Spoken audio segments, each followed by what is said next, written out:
आखिर क्यों राजा विक्रमादित्य को देनी पड़ी अपने ही मस्तक की बलि। दोस्तों, आज जो कहानी हम आपको सुनाने जा रहे हैं वो वाकई में बेहद हैरान करने वाली है। ये तो सब जानते हैं कि शिव भक्ति में रावण ने अपना मस्तक काट दिया था, लेकिन ये कहानी शायद ही आप जानते हो कि अवंतिका यानी उज्जैन के राजा विक्रमादित्य ने भी अनन्य भक्ति के कारण अपने शीश की बलि दी थी। पर आखिर उन्होंने ऐसा क्यों किया? क्या है इस कहानी के पीछे का रहस्य? आइए जानते हैं। दोस्तों, ये कहानी गुजरात से काशी होते हुए प्राचीन अवंतिका नगरी पहुंची। किंवदंती है कि करीब 2000 वर्ष पूर्व काशी नरेश गुजरात की पावागढ़ माता के दर्शन करने गए थे। उन्होंने वहां माता की पूजा की और उनसे अपने साथ काशी चलने की प्रार्थना की। इसके बाद वो अपने साथ माँ दुर्गा की एक प्रतिमा लेकर काशी पहुँच गए। काशी पहुँचकर नरेश ने माता की प्रतिमा की स्थापना कर दी और सेवा करने लगे। कहा जाता है कि उनकी सेवा से प्रसन्न होकर देवी माँ काशी नरेश को प्रतिदिन 1.25 मन सोना दिया करती थी, पर वे उसे अपने पास न रखकर अपनी प्रजा में बांट दिया करते थे। जब यह बात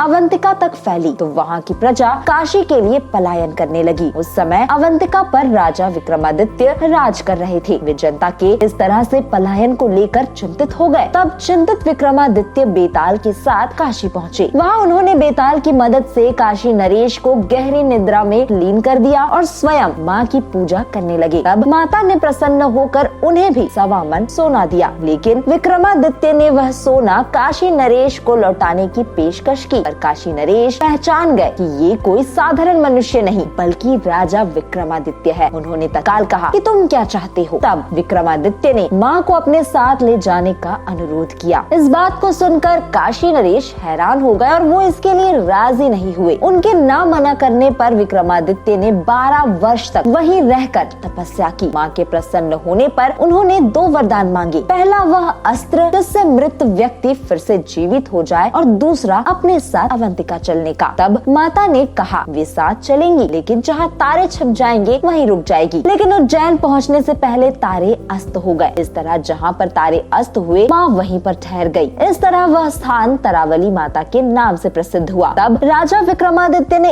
एक बार फिर से 12 वर्ष तक कड़ी तपस्या की और अपनी बलि माँ को चढ़ा दी, लेकिन माँ ने विक्रमादित्य को जीवित कर दिया। यही क्रम 3 बार चला और इसके बाद भी राजा विक्रमादित्य अपनी जिद पर अड़े रहे। ऐसे में तब चौथी बार माँ ने अपनी बलि चढ़ाकर सिर विक्रमादित्य को दे दिया और कहा कि इसे उज्जैन में स्थापित करो। तभी से माँ के तीनों अंश यानी चरण काशी में, अन्नपूर्णा के रूप में, धड़ तरावली में और सिर उज्जैन में हर सिद्धि माता के रूप में पूजे जाते हैं। दोस्तों, राजधानी से 35 किलोमीटर दूर स्थित है प्राचीन हर सिद्धि माता मंदिर। यहाँ पहुँचने के लिए बैरसिया रोड से करीब 4 किलोमीटर अंदर जाना होता है। इस मंदिर के ऐतिहासिक महत्व के कारण यहाँ साल भर भक्तों का तांता लगा रहता है। मान्यता है कि जो भी श्रद्धालु यहाँ सच्चे भक्ति भाव से आता है, देवी माँ उसकी मनोकामना अवश्य पूर्ण करती है। नवरात्र के अवसर पर यहाँ विशेष आयोजन किए जाते हैं। यहाँ विशाल मेला लगता है। मंदिर परिसर लगभग 51 एकड़ क्षेत्र में फैला हुआ है। इनमें से 2.5 लाख वर्ग फीट इलाके में देवी माता का मंदिर निर्मित है। तो दोस्तों, इस वीडियो में फिलहाल इतना ही। मिलते हैं अगले एक वीडियो में नई कहानी के साथ। अगर आपको ये वीडियो अच्छा लगा हो तो इसे लाइक और शेयर करना ना भूले और हमारे चैनल को सब्सक्राइब जरूर कर ले।